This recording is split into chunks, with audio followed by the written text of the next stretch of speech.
Now, 4 that goes along with 3 and 2 again is to stop when you're full. Yeah, eat when you're hungry. And if that means I'm hungry 5 times a day, then eat 5 times a day, but stop when I'm full. Now, what is the definition of full? On this scale that you see between 1 and 10, what would your guess be?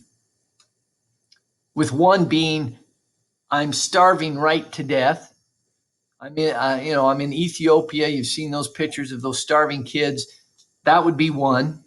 And 10 would be, picture yourself at Thanksgiving. You're eating so much, you are rolling around on the floor, undoing your pants. You're in pain.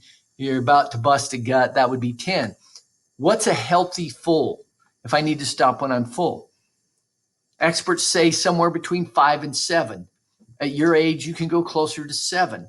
As you get older and your metabolism slows down, you need to stop more at 5. And again, it depends on your body type and your gene makeup.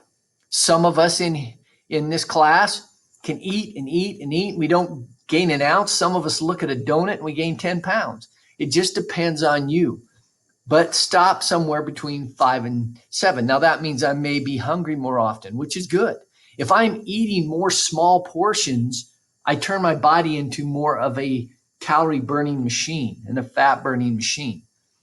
So again, 2, 3, and 4 kind of go together. Then 5, this is a huge problem, especially in America, is we eat way too late at night.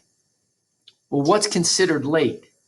If we're talking about a typical work schedule, because if you're working graveyards or swing shift, this is going to be a little different, obviously.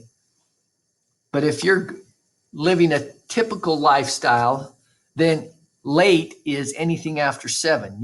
Most experts say you should eat between 5 and 6. I've read some things that say even up to 7, but you shouldn't be eating after 7 o'clock at night.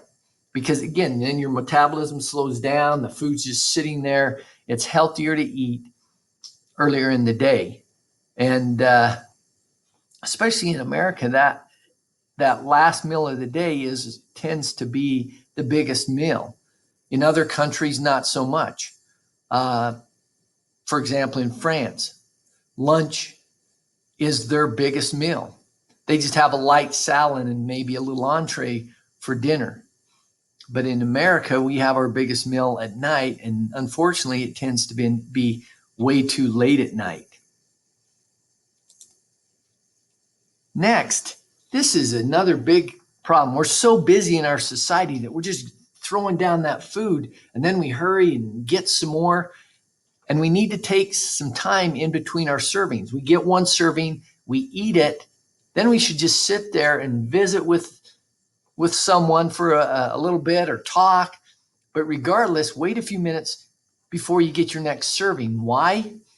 Because it takes 15 to 20 minutes for the full mechanism to get from your stomach to your brain. So your brain says, I'm at full, between 5 and 7 that we talked about here on number 4. If I just engulf the food down and hurry and get another serving, and then engulf that down and then get another serving, and then all of a sudden 15, 20 minutes later, I'm walking out from the kitchen, and all of a sudden I go, oh, I need to undo my pants. I'm going to die. I'm way too full. And we've all had that happen before.